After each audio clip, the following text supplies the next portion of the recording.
Welcome, everybody. Of course, it's another week of the NextManUp Sportscast. You got the crew with you here.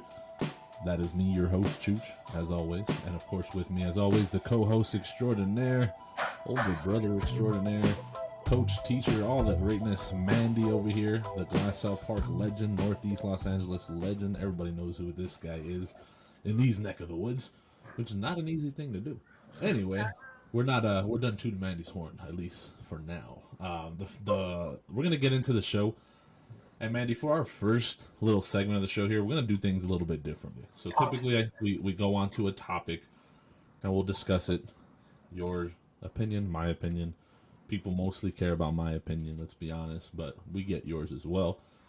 But instead, like I said, I'm noticing that a lot more people watch this show and listen to this show to get some news, right? To get some, like, what happened? So that's what we're going to do first.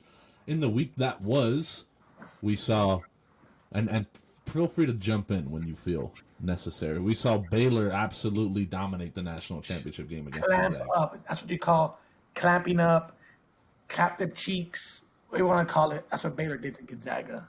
Insane. Insane to me that they were 4.5-point underdogs. It just didn't make sense. I thought it should have been even game. I took Baylor money line, cashed in. You know what it is. I took Baylor with the points and the money line, so it was kind of nice. You know, gotta hedge yourself sometimes. But then in the week that was, we had the Orioles, the Astros, and the Philadelphia Phillies all sweep their opponents. And Boston Red Sox suck. I already said that before the show. You tried defending them. Boston Red Sox. No, well, actually, when we did the long parlay, you picked Boston, and I actually said how good the Orioles were. You're right. Anyway, Boston sucks. They do. Sucks. Yeah, they're not very good. They got lucky today, but that's going to bring me into another point here in the future. But that's what happened in the week that was, and also we just got news a couple days ago here that the MLB All-Star Game is moved over here to the Rockies, to Colorado, which is going to be really cool.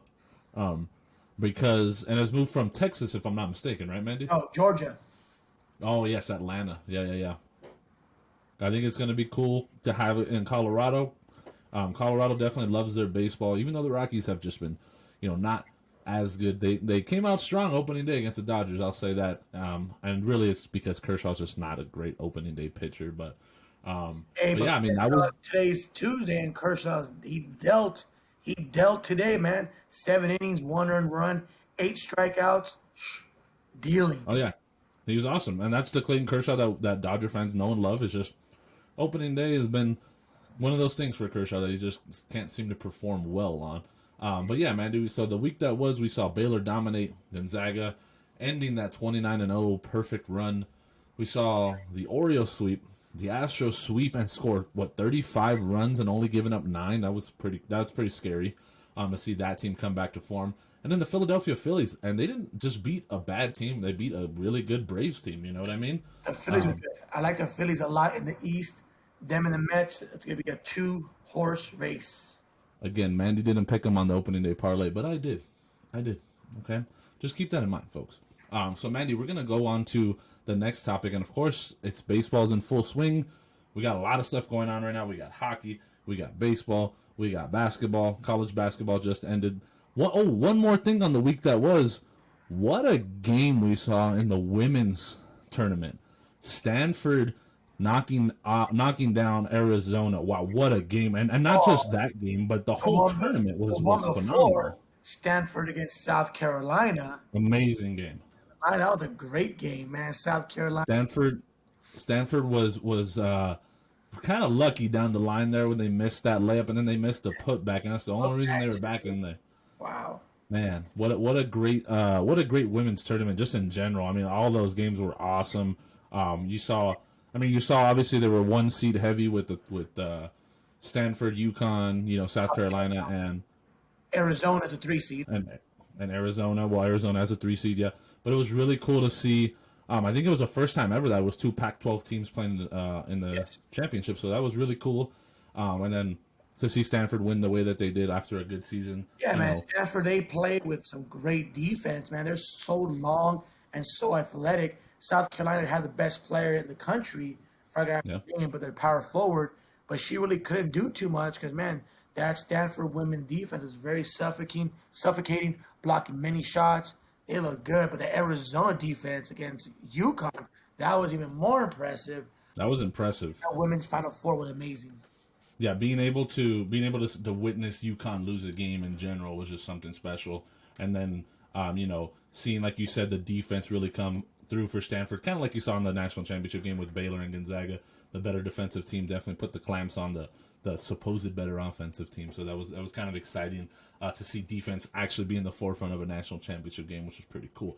But the moving on to this next topic that like I was getting into here, Mandy, we did this last season where we did predict like playoff team stuff like that, but we're gonna skip that because we kind of did our over under win total, what teams did we like. But we're gonna go into some NL MVP, AL MVP, NL Cy Young, and AL Cy Young predictions. Now, when you do this, I would like one, like let's call it a chalk prediction, one favorite that if they play well they will win the MVP, right? And then one dark horse guy that you got your eye on with just a week going by in the season, that you think could make some noise as a dark horse AL MVP or Cy Young candidate. So start off with the NL because you're a Dodger guy. You probably know the NL just a little bit better. Who do you like as a chalk pick, and who do you like as the dark horse? For a chalk pick in the National League, I'm not even going to go with the Dodgers because the Dodgers are so well balanced. I think they're just going to cancel each other out.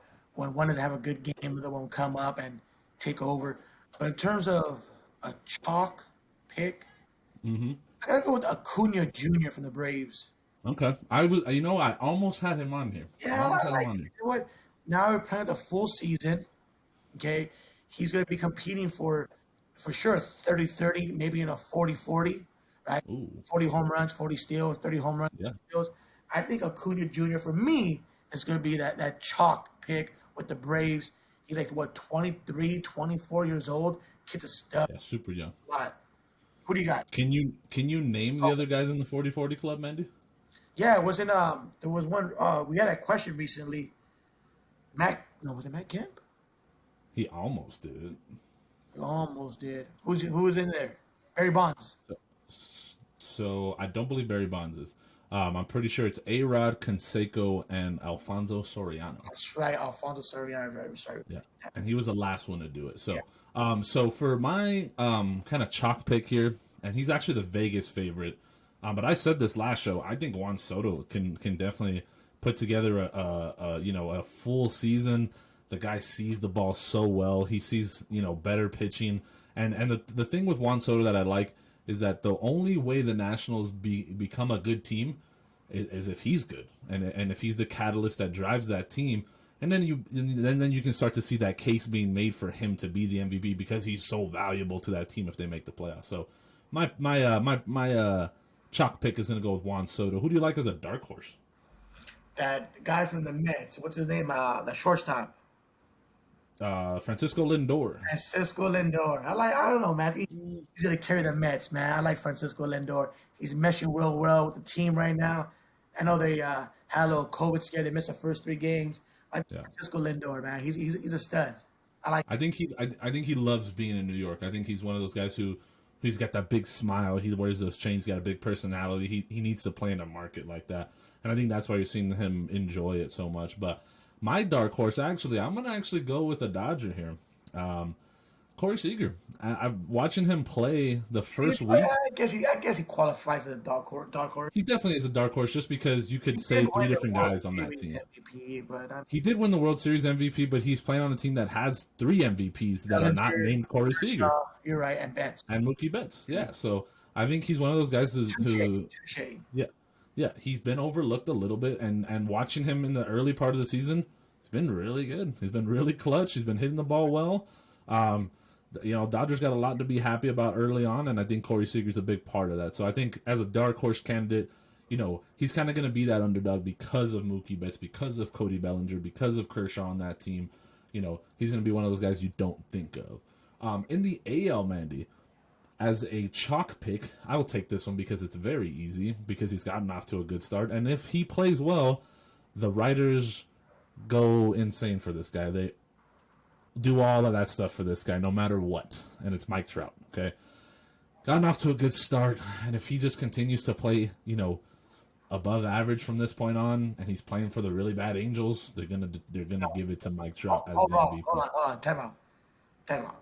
I will say it again. The Angels are gonna win the AL West. Playing well.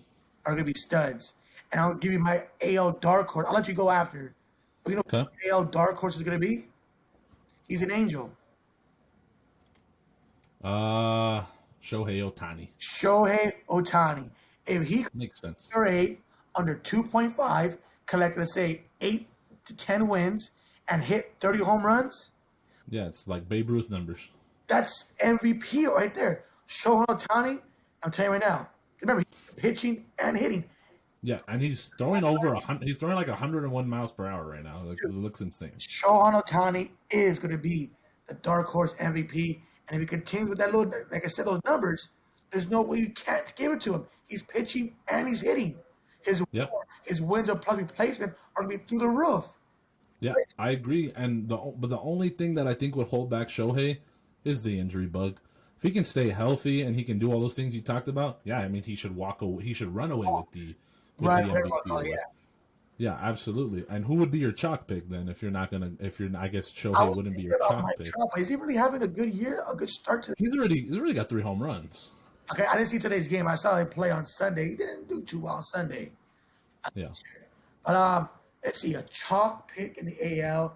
I mean, you want to go with your Cuban brother over there in Chicago? Oh my gosh! I mean, there's like 5 Cubans in the Chicago White Sox. Seriously, they all start with Y. Yasmani, Yohani, Yitzhak. I don't know how all those Y. I was referring to the guy who won the MVP last year, Jose Abreu. He won the. I didn't win the MVP last year. He did win the MVP last year. Yeah. Yeah, I mean the Chicago White Sox. I mean, I like them a lot. Like I said, pick a Cuban over there. Like 5 of the 9 are Cuban guys over there. It's kind of crazy. Yeah. I don't know, man. You like Jose Abreu for your chalk pick or what? I don't know. No, my chalk pick was Trout. So Trout was my chalk pick. Here, let me give you my dark horse pick because I think it's gonna surprise you, so that you can think about your chalk pick here. My dark horse pick, and this is purely based off watching him for the whole week. I've watched probably every game he's played in so far, at least a part of it, and I've seen almost every at bat he's taken, and the growth from last year to this year is incredible to me. And this is obviously, it's a dark horse pick, so it's not like I think he's going to win the MVP, but he's a plus 3,500 odds. I like Vladimir Guerrero Jr. a lot. He slimmed down. He lost 43 pounds in the offseason, put on some good muscular weight. They have him playing first base and DHing, so he's kind of going to get protected from that injury bug. And he's seen the ball extremely well, especially in the early going here. What was his biggest problem last year? He swung at bad pitches. He struck out often. Like his dad. Exactly, like Vladimir Sr., but he is taking walks. He's hitting singles to opposite field. He's driving the baseball when the pitch is there. He looks great. And if you get a chance to watch the Blue Jays play, wow. That team is going to be special. We talked about how they might be under on the win total. We might have been wrong about the Blue Jays. So that's my dark horse pick. I saw him play yesterday. I think, if I'm not mistaken, he's batting over 300 right now with like 7 RBIs so early in the season. Nelson Cruz. Nelson Cruz looks great. Yeah, he hit another home run today. So he hit another one today? Yeah, he hit another one today. I saw him play. I think it was on Monday. I seen him play. He hit a grand slam and a 2-run home run. And a home run today. Jeez Louise, that guy's on pace for freaking 70 home runs right now. And he's 40 years old. 40 years old. So the home run on Monday when I saw him, the exit velocity was 116. He destroyed the ball. Yep. So I saw a stat too. It was like over 450-foot home runs. He's number 2 on the list, and it's not even really close. He's number 2 by like 30 home runs over 450. Do you know who has the most? I'll say Aaron Judge. Giancarlo has, and it's not even close. He got like 58 home runs at like 450 plus. The dude's insane. But yeah, I like that pick of Nelson Cruz. If he can continue the pace, why wouldn't you give it to the 40-year-old? He might be the oldest MVP ever if that happens. I think that's definitely something there. By the way, did you see that Bartolo Colon commercial that he was recently in? Yeah, I didn't like it that much. Yeah, but it was cool to see. The one with he was like different characters, right? Yeah, yeah, yeah. It was just cool to see Big Sexy anywhere on TV. So, Mandy, so that was our. So we'll go with your Shohei is going to be your chalk pick, and then your No, dark horse is going to Shohei be the Dark Nelson Horse. Cruz. So, well, you had said Nelson Cruz as your dark horse. So, I thought he was my chalk pick. okay, he'll be your chalk pick. I'll take that. That's cool. That's cool. So we, of course, we're moving into the betting segment of the show. Last week we gave you some futures bets. This week we're going to give you a 6-team parlay, multi-sport 6-team parlay. Okay, we got 2 baseball games, 2 hockey games, and 2 basketball games, and this is going to be all for Friday. So Friday, give me a date on that, Mandy. Friday is the 9th of April. Friday, the 9th of April. So, game number 1 here. We got the Padres taking on the Texas Rangers. You got Joe Musgrove pitching against Kohei Arihara. Who do you like in this game? Say that, who's going? You got Musgrove for the Padres against Kohei Arihara for the Rangers. I believe he's a new Korean player. Yeah, let's go with Musgrove and the Padres. Oh, I don't know. Tatis is hurt though. Tatis is hurt. Nah, I like Musgrove. I'll go with the Padres. I do like Musgrove, and he won his first outing where Arihara gave up 5 runs in his first outing. So we're gonna go with I'll go with the Padres here as well. Next team here, they're off to a hot start so far. We got the Cincinnati Reds, a team that we liked last year, and the D-backs, a team that, let's just say, they're underperforming usually. So we got Tyler Mahale against the D-backs' Caleb Smith. Who do you like in this one? Reds could freaking smash the ball. Yeah, Reds could definitely score 10 runs in this game. So I'll go with the Reds as well. And Tyler Mahale has been a pretty good pitcher so far. He started off with the season with the win.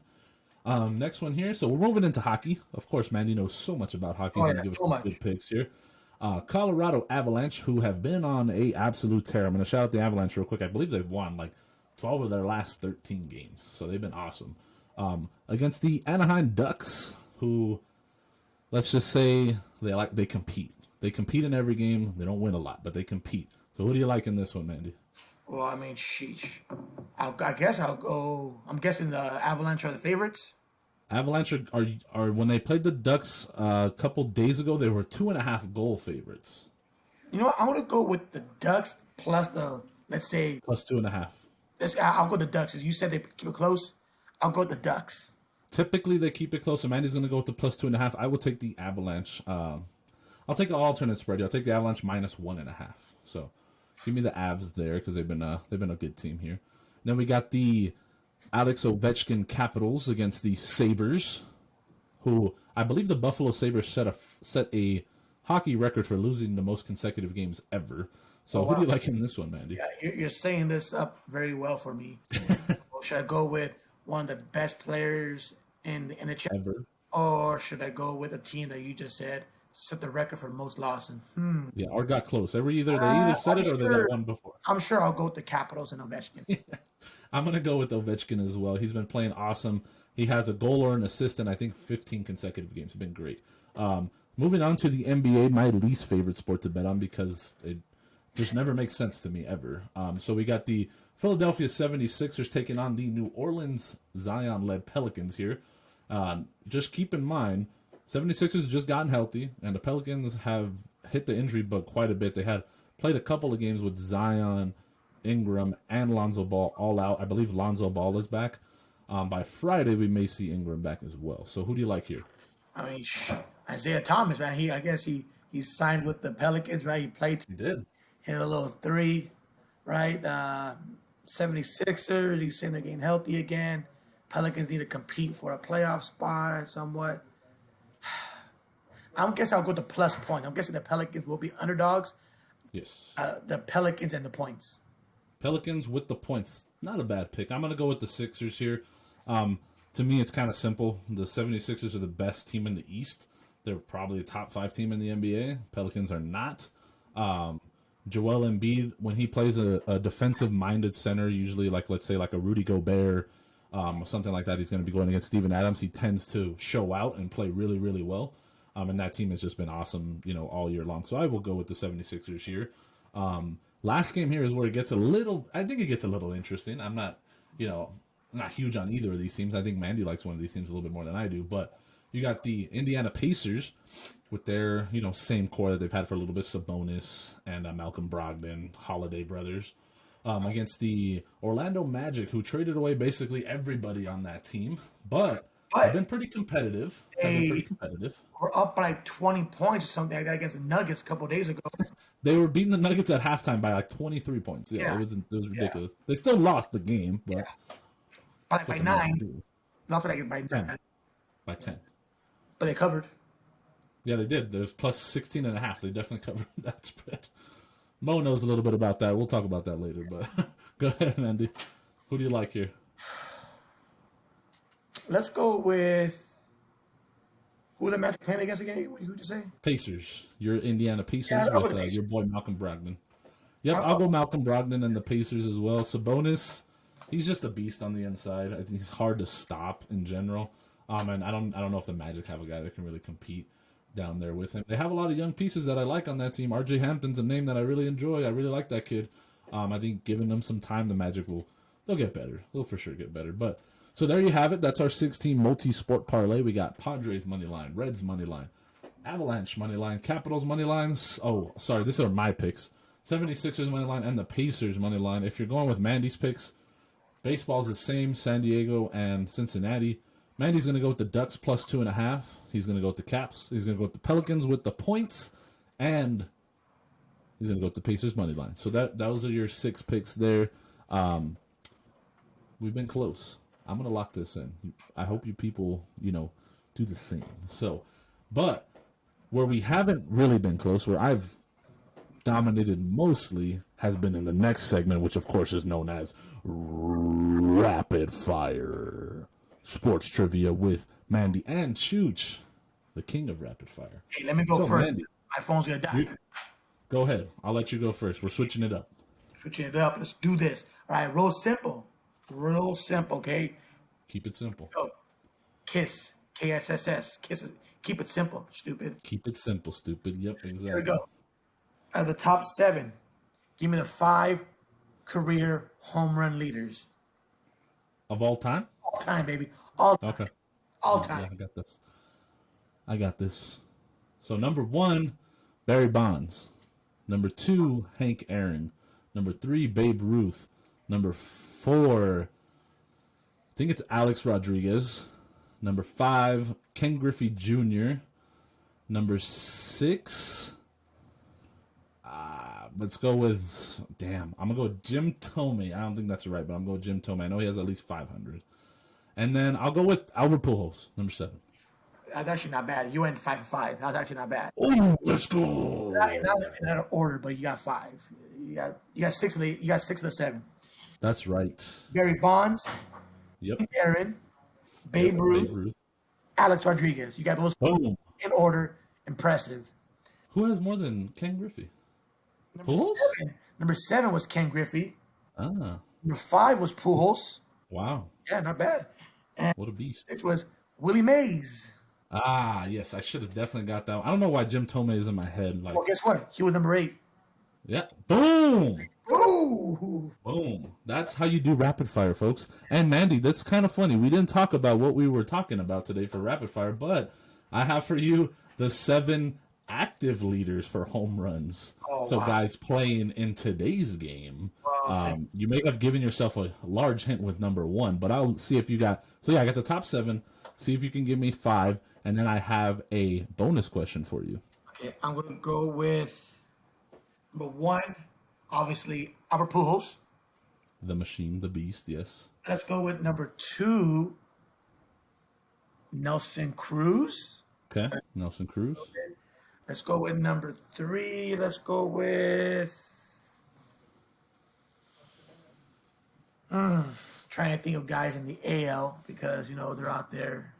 What team does Nelson Cruz play for, by the way? Twins. Yes. Okay. Let's go with number 3.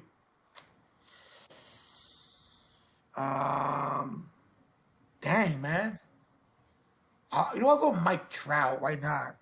Okay. He says Mike Trout. Mike Trout, some good home runs. Let's go with the guy from the guy from the Braves, the first baseman, Freddie Freeman. Freddie Freeman, number 4. Okay. Matt Kemp. Is Matt Kemp on a roster? Not that I know of. I think he's with the Rockies still, but I think he's hurt. Okay. So I won't go. I don't think Matt Kemp's on a roster. Okay. Let's go with, how many is that? 4 or 3? That's 4. That's 4. 4. And one more. Because I want you to do decent on this one. He hit the first home run of the season this year. Oh, duh. Miguel Cabrera. All right. So Mandy got Albert Pujols, number 1. Yes, he said Miguel Cabrera. That's number 2 at 488. Pujols had 663. He had added a couple more since then, I believe. Nelson Cruz is number 3, so that's very good for the Twins. 419. Number 4 is actually former Yankee, former Seattle Mariner, current Met, Robinson Cano. He's got 334. Number 5, the former Red, now Yankee, and actually hit one today, Jay Bruce, 318. The former NL MVP for the Florida Marlins, Giancarlo Stanton, is number 6 with 313. Now plays for the Yankees. And number 7 is, let's see if you can guess it. I'll give you some hints if you can get it. He plays for the Angels now, older player, and he has a brother who played. Justin Upton at 308 is number 7. So Mandy got 3 this year. He already has one this year. Yeah, exactly. Yes, he definitely does. He hit a long one. Yeah. So you got 3 out of 5.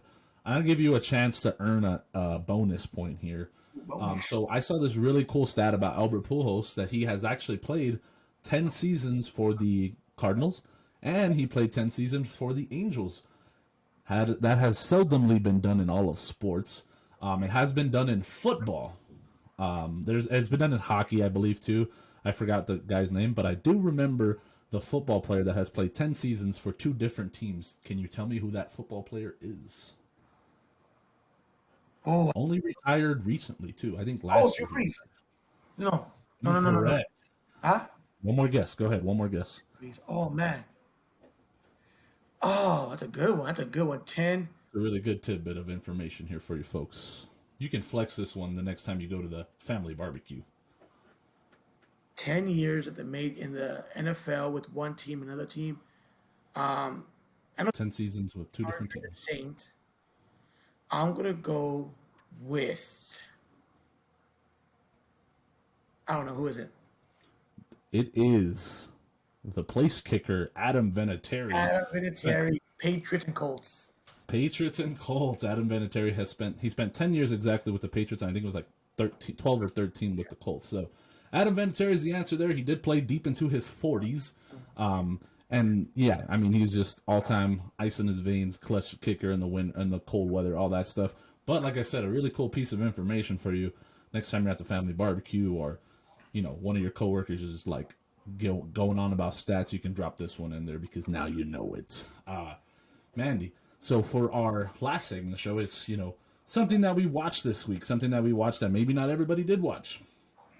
Okay, and mine for you is actually about the Chicago White Sox, okay? They have a 28-year-old rookie on the roster who finally is getting his opportunity. And with that opportunity over the series with the Angels, he went 12 for 18, including a 5-for-5 debut.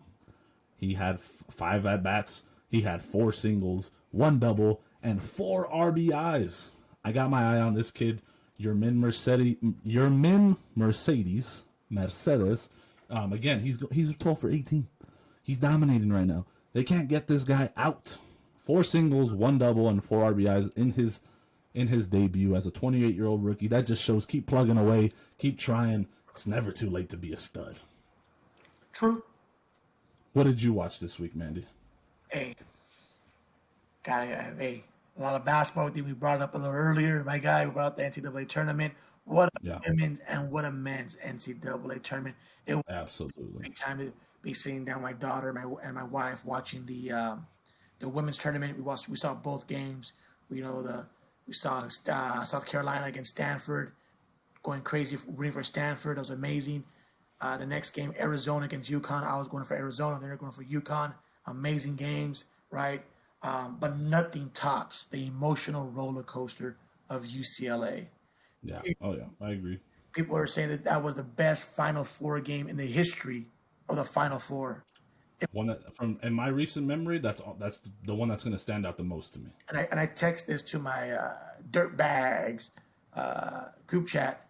Shout out to the Dirtbags. Shout out to Dirtbags. And when Jalen Suggs hit that lucky 3-point shot, I text them. I put, the happiest person in the world right now is Adam Morrison. And why is that?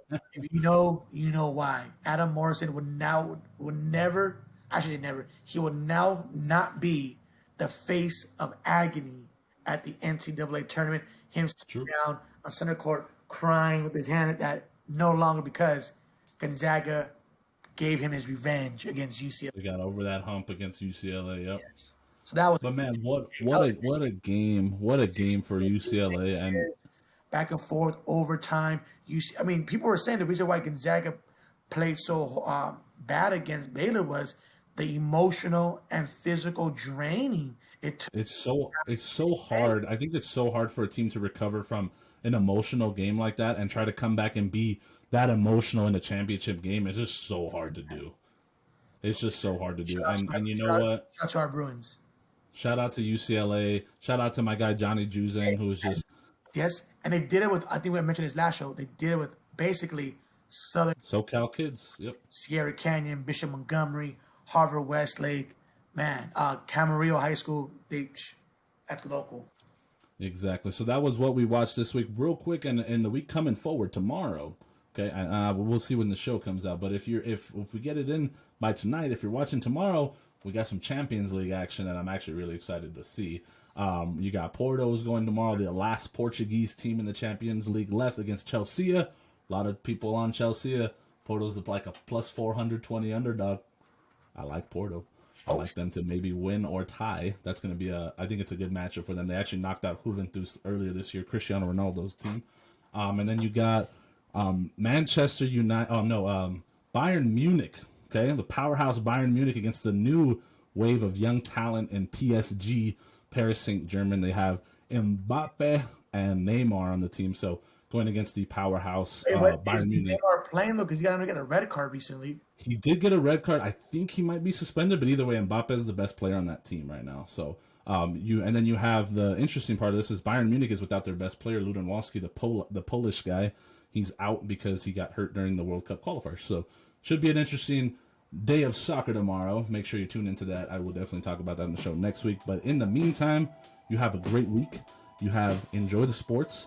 Enjoy all the sports. And, shout out to all those high school teams and college teams returning to action.